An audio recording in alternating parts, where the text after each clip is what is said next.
Back in Numbers chapter 4, we were introduced to the Gershonites and the Merarites, the particular parts of the tribe of Levi who were responsible for doing the heavy lifting when it came to moving the tabernacle from place to place. They were responsible for carrying the poles and the tents and everything that was necessary to get the tabernacle from one place to another.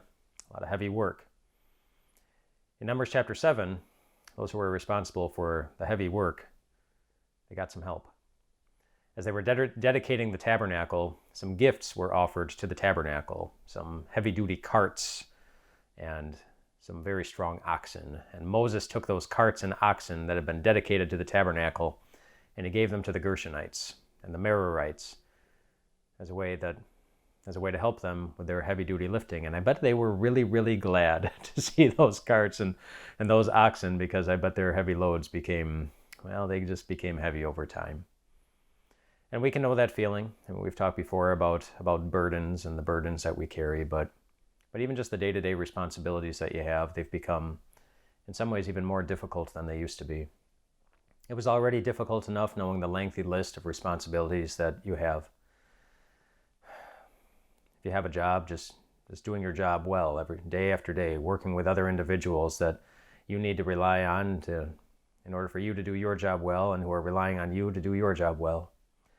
If you have a family, managing the daily responsibilities of your family, and not just the paying the bills and making sure the property is kept up, but managing all the relationships within your family, making sure everybody is seen and loved and noticed.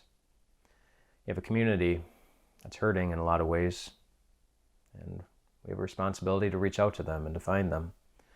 We have a world that's hurting and divided, and we also have a responsibility to do what we can.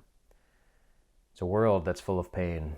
And when we start considering the lengthy list of all the different work that ought to be done, could be done, should be done, it can be really overwhelming. Which is why it's also good that we've been given a gift to help us with our heavy lifting. And the gift that we've been given is God Himself. Psalm 121, verse 1 and 2 says, "Where does my help come from? Well, my help comes from the Lord, the maker of heaven and earth." And just think about what that means. If the one who made the heavens and made the earth has promised to help you in your work, the one who put everything together, the one who spoke and whatever He spoke happened, the one who knows you, who knows your limits, who knows your body, who knows your mind, as well as the bodies and minds and limitations of every other person, who knows better than any of us the full context of what's going on in the world and what's going on in your work and all the implications of what's happening. If the maker of the heavens and the earth has promised to help you with your work, well, then you have the right to believe exactly what the Apostle Paul says at the end of 1 Corinthians chapter 15.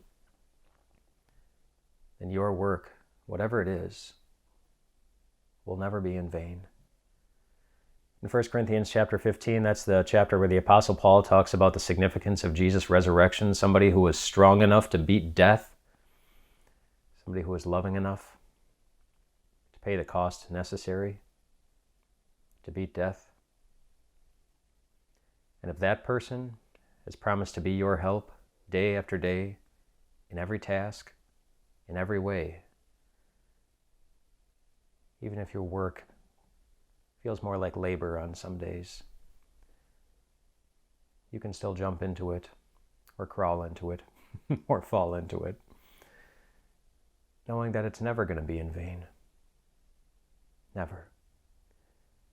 You can rest well tonight, my friends, knowing that your labor in the Lord is never in vain, because you have been given the best help of all.